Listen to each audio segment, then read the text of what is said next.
Le programme mondial des Nations Unies visant l'égalité des sexes et l'autonomisation de toutes les femmes et les filles d'ici à 2030 peut-il être mis en œuvre en Ouganda? Et que signifie égalité de sexe et l'autonomisation de toutes les femmes et les filles en Ouganda? Enfin, que nous apprend la recherche sur l'opinion publique pour savoir si ces objectifs sont atteints?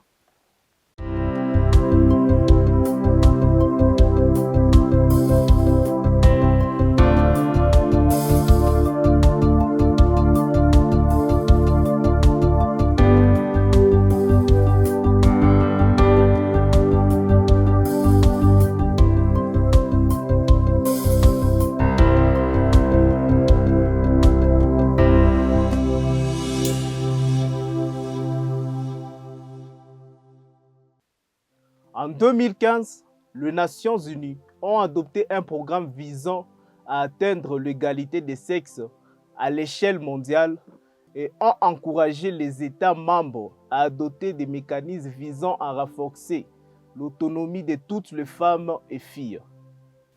Que relèvent les données de suivi des gouvernements?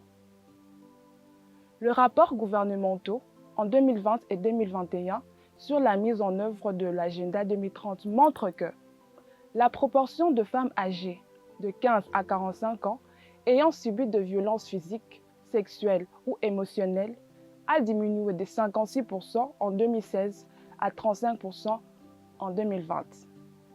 Le nombre de femmes âgées de 20 à 24 ans qui sont mariées ou en union maritale avant l'âge de 15 ans a diminué de 3%, passant de 10% en 2011 à 7% en 2016.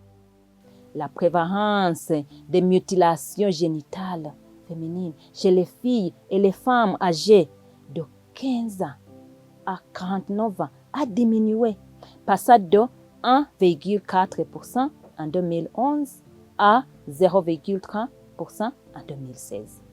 Le nombre de femmes parlementaires en Ouganda est passé de 157 en 2016 à 174 en 2021. Mais ces changements ne sont pas suffisants. Il faut aller plus loin. Que relèvent les données d'Afrobaromètre? Les données d'Afrobaromètre montrent que, par rapport à l'année 2016, la proportion d'hommes ayant accès à un téléphone mobile est passée de 77% en 2016 à 80% en 2020. Tandis que, pour les femmes, cette proportion est passée de 57% en 2017 à 64% en 2020. Toutefois, en raison du Covid-19 et d'autres facteurs socio-économiques, ces proportions ont chuté de 77% pour les hommes et à 63% pour les femmes en 2022. Le nombre d'hommes qui ont accès à l'Internet et utilisent a augmenté de 9% en 2016 à 12% en 2022. Mais l'accès à l'Internet et l'utilisation d'Internet sont restés inchangés à 6% pour les femmes. La proportion d'hommes qui prennent des décisions financières sans consulter d'autres personnes à la maison a diminué, passant de 48% en 2016 à 39% en 2022.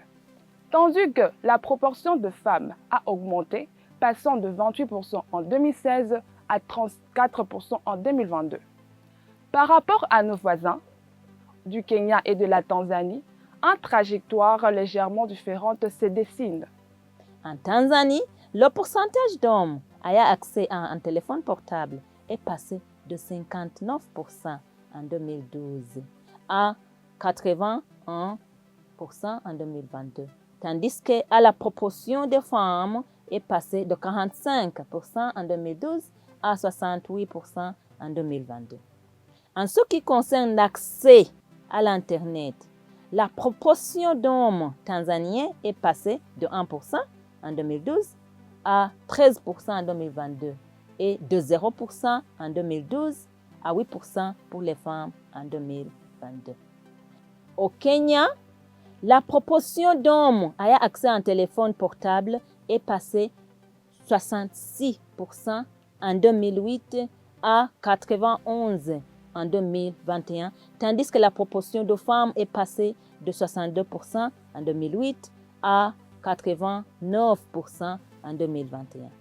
La proportion d'hommes kenyans qui accèdent à l'Internet et l'utilisent est passée de 4% en 2008 à 39% en 2021. Tandis que la proportion de femmes est passée de 2% en 2008 à 30% en 2021. En ce qui concerne les décisions financières, la proportion d'hommes kenyans qui prennent des décisions financières, celle a chuté de 41% en 2016 à 40% en 2021. Chez les femmes kenyanes, le pourcentage de celles qui prennent elles-mêmes des décisions financières a augmenté, passant de 31% en 2016 à 33% en 2021.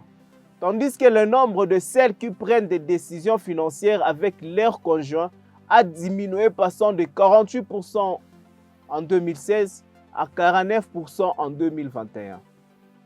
Que signifient ces résultats pour l'Ouganda?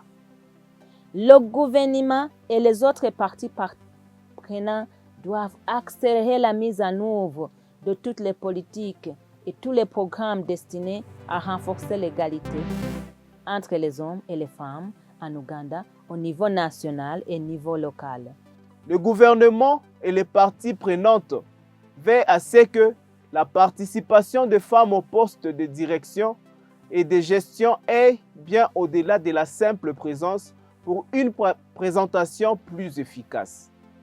Le gouvernement, la société civile et les autres parties prenantes doivent promouvoir la sensibilisation à l'égalité des sexes et le changement de comportement en ciblant les normes politiques, culturelles, religieuses et autres normes sociales qui propagent l'inégalité des sexes.